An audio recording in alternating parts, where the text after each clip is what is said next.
How's it going, guys? Cameron here with Canadian Gamer, coming at you with another video.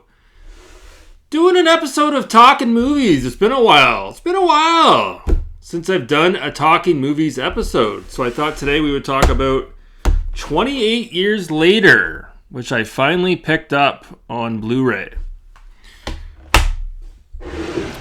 So today we are not drinking Goose Island, but this is a nice Goose Island glass I picked up at Valley Village. We're drinking Blue Moon. So Talking Movies, formerly known as Movies on the Run, we've rebranded it as Talking Movies. Today we're talking about Danny Boyle's sequel to 28 Weeks Later, sequel to 28 Days Later, prequel 28 Years Later.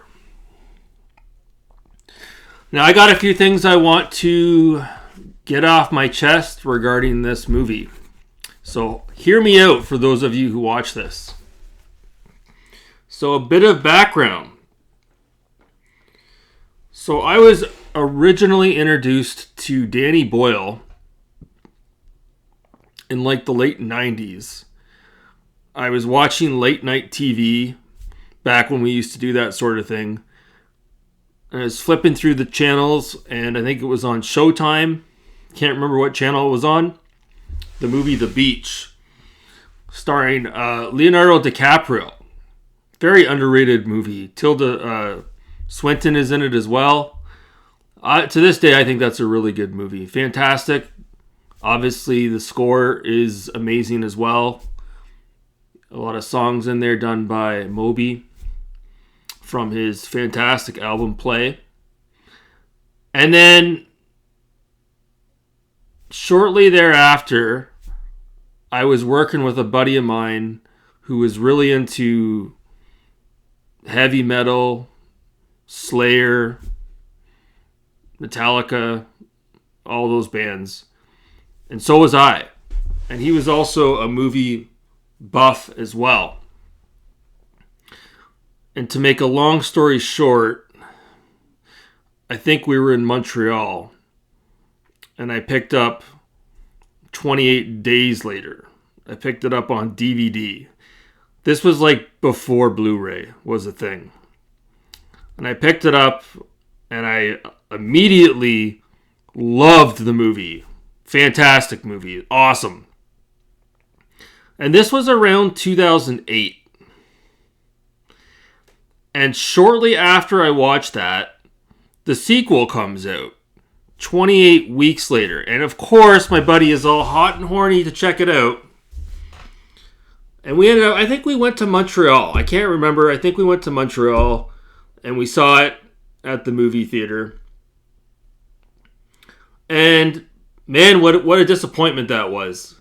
So you go from having the original 28 Days Later, directed by Danny Boyle. Movie needs no introduction. And then the sequel opens up an amazing introduction with Robert Carlyle, who is a regular mainstay of any Danny Boyle film, right? Love Robert Carlyle.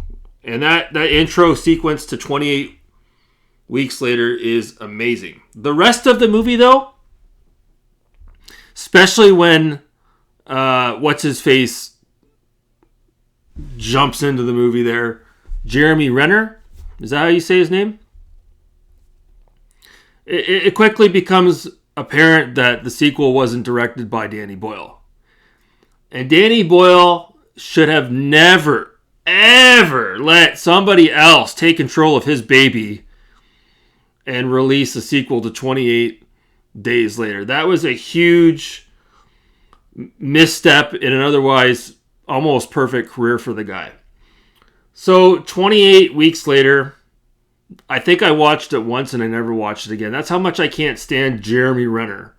And it felt like 28 Weeks Later was too westernized, too far removed from what made the original movie spectacular. Didn't have the same cinematography that the original movie had. It was just a complete disappointment. And then fast forward after that, I started to get more familiar with Danny Boyle's other movies. Shallow Grave, really good movie. Obviously, Trainspotting blew my mind when I watched that. And also, I went to the theater with another buddy of mine, and we saw T2 Trainspotting, the sequel to Trainspotting. Arguably better than the original. Really good. Fantastic movie. So 28 years later, this was like rumored for the longest time. For the longest time, we would talk about it. We were always like, was it going to be 28 months later? Is it going to be 28 years later?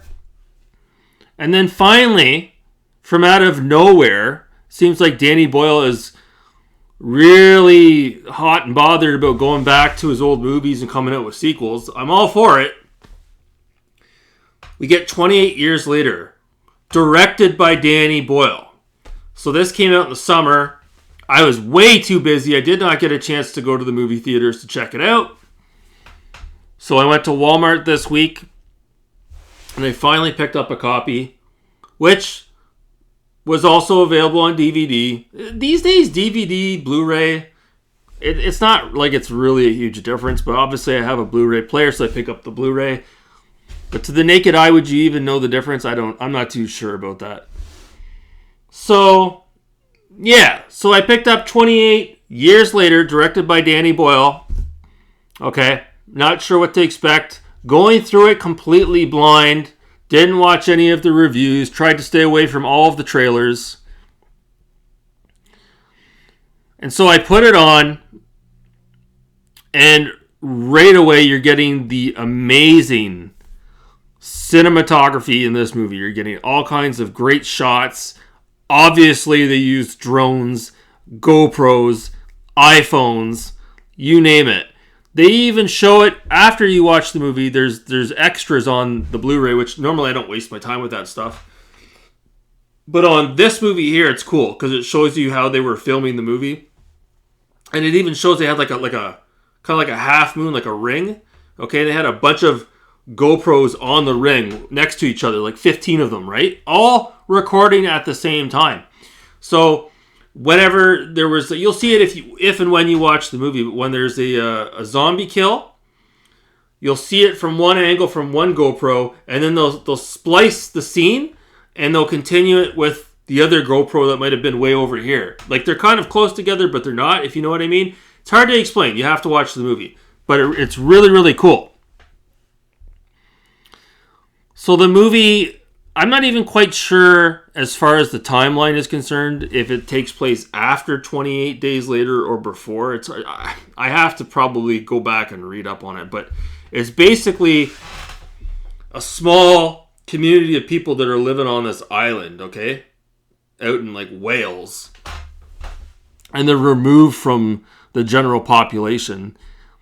And the only way they can get to the mainland is by going down like this, not a causeway, but it's like a piece of land that stretches all the way through the ocean to the mainland. But you can only walk across it during certain times when the tide is low, because if the tide is high, it washes over this walkway and you can't get to the mainland. Anyways, the rage virus is back, and it has affected northern Wales or wherever they are. And the movie centers around this kid, Spike, okay? And his father and his mother, who is gravely ill. She has cancer, but she doesn't know it yet. So he wants to go to the mainland to see if he can find a cure for his mother.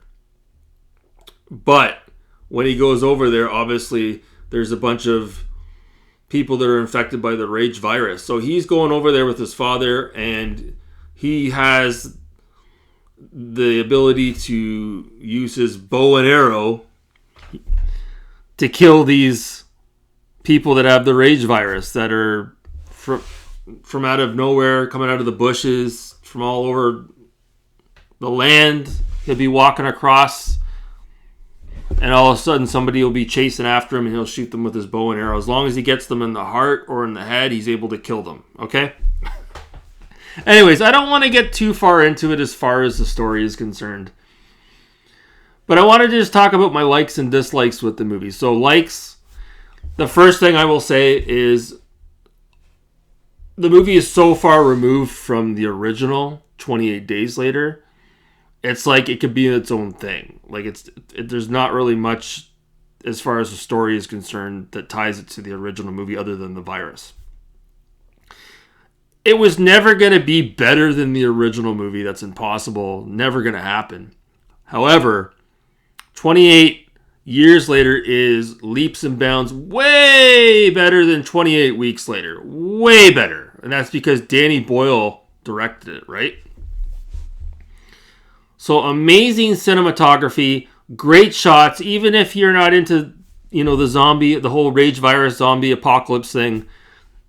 I would still recommend checking out the movie because it is a feast for the eyes. Absolutely. And like when you start watching the movie, it's full screen. 16:9, but it's full screen. And then at some point within like the first half of the movie, it just cuts to widescreen. And I love that. Watching this movie on widescreen, I wouldn't want it any other way. I fucking love widescreen. So that was really cool. The other thing I like about this movie, like a lot of other Danny Boyle movies, he doesn't try to use the big A-listers of the day, the flavors of the week. And he's got a bunch of actors in here that I'm not familiar with. Ralph Fiennes makes an appearance in it. Probably the biggest name actor in the movie. But other than that, actors and actresses that might be big names over in that part of the world, but no one that I'm really familiar with. The soundtrack, typical Danny Boyle. The soundtrack is amazing in this movie. Absolutely fantastic. Really, really, really, really good. Now, I will confess I fell asleep watching this movie, but that has nothing to do with the movie. It has to do with the fact that I was extremely exhausted when I was watching it. So I was watching the movie, okay? I got about 3/4 into it, and I fell asleep at a pivotal point where they meet the character that's played by Ralph Fiennes, and they enter this sort of like a boneyard with all these skulls. And this is like a real prop. This is a thing that they built. It took them weeks to build. So it's like a spectacle when you see it in the movie. And I fell asleep. And when I came to, I finished watching the movie, but I didn't quite understand what was going on. So I had to go back again, pick up where I fell asleep and watch the rest of it and watch it again.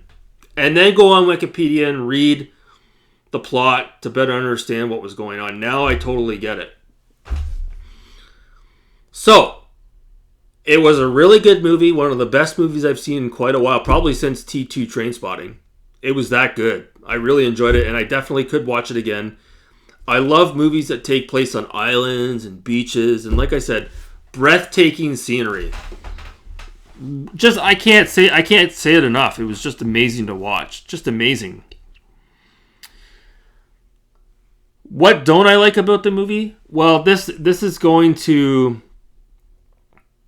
I don't know, maybe surprise some of you, maybe not, but when I watch a Danny Boyle film, he just doesn't seem like the type of guy that is into using CGI in his movies. He does, but it's more like when he's doing like match cuts or cut scenes, or he's doing something where he's moving from one scene to the next, like overlays, right? But in this movie here, I was kind of shocked to see it. I was shocked to see it. Like at the beginning of the movie, Spike and his dad are arriving on the mainland, and they come across a field full of deer. And there's like hundreds of deer running through the field. And they're all CGI. And it looks absolutely fucking terrible. Terrible. And then later on in the movie, there's more CGI. Spike and his dad are arriving in this other area of Wales, I think they're in. I'm not quite sure. And there's like a northern lights in the sky. It looks cool. It does look cool. But again, you can tell it's completely CGI. And there's some other weird CGI effects as well regarding some water, some skyboxes, other stuff going on that's CGI, other animals that are CGI. And I'm kind of shocked that Danny Boyle would have agreed to that. Because otherwise, the movie looks fantastic. But I like practical effects, okay? I have never been shy about it. And I would like to think that Danny Boyle would be the same. Maybe not. But like I was kind of like taken aback when I saw all the CGI in the movie. I'm like, what are we watching here? What are we watching here? Is this Terminator 2? Is this Avatar? Is this Jurassic Park 3? Why are we seeing all these pterodactyls in the sky? I don't know. So I was disappointed by that. But other than that, I don't have much else to complain about. Other than they quickly greenlit a sequel to 28 days later. 28 years later. There's a sequel that's I think it's already been wrapped up. And it's coming out at the beginning of the year. It's called 28 Years Later. I think it's called like The Boneyard. And it's not directed by Danny Boyle. It's directed by some chick. Oh my god. It's 28 weeks later all over again. Why are you doing this? Why are you tarnishing your legacy, Danny Boyle? Oh my god. And then the general public asked, do you think that there'll be a third movie in this sort of trilogy? And the woman who's directing the sequel to 28 Years Later, the spinoff, she's like, well, there'll only be a third movie if you go and watch the sequel to this movie. If you don't go and check it out and spend your money and check out the movie that I'm directing, then there might not be a third movie. I'm like, oh my god. So I will go check it out, obviously. I am interested. But trust me when I tell you, when you watch this movie and you see how it was filmed, you can tell it's a Danny Boyle movie. It looks amazing. And when you take a movie like this and then you give it to someone else to direct, it's just not going to be the same. I'm sorry, it won't be. It won't be. But yeah, no, 28 Years Later was amazing. Really good. Way better than 28 Weeks Later. Again, obviously not as good as the original. I wouldn't even say it's worse. It's just it's its own thing. It's its own thing. But if you haven't checked it out yet, I'm looking at you, Marcus. Pick yourself up a copy. Put it on your 4K TV. Dim the lights. Put a nice set of headphones on and soak in the immersion. It's like being on a vacation when you watch this movie. It is so good. I kind of got a little bit of the beach vibe in this movie. A little bit. So that's it. That's my little mini review on 28 Years Later. Fantastic movie. Really enjoyed it. Let me know in the comments below. Did you guys check out 28 Years Later? Are you excited for the spin-off sequel? Let me know in the comments below. Anyways, that's going to do it for this episode of Talking Movies. Thanks so much for watching, guys. Have a good night.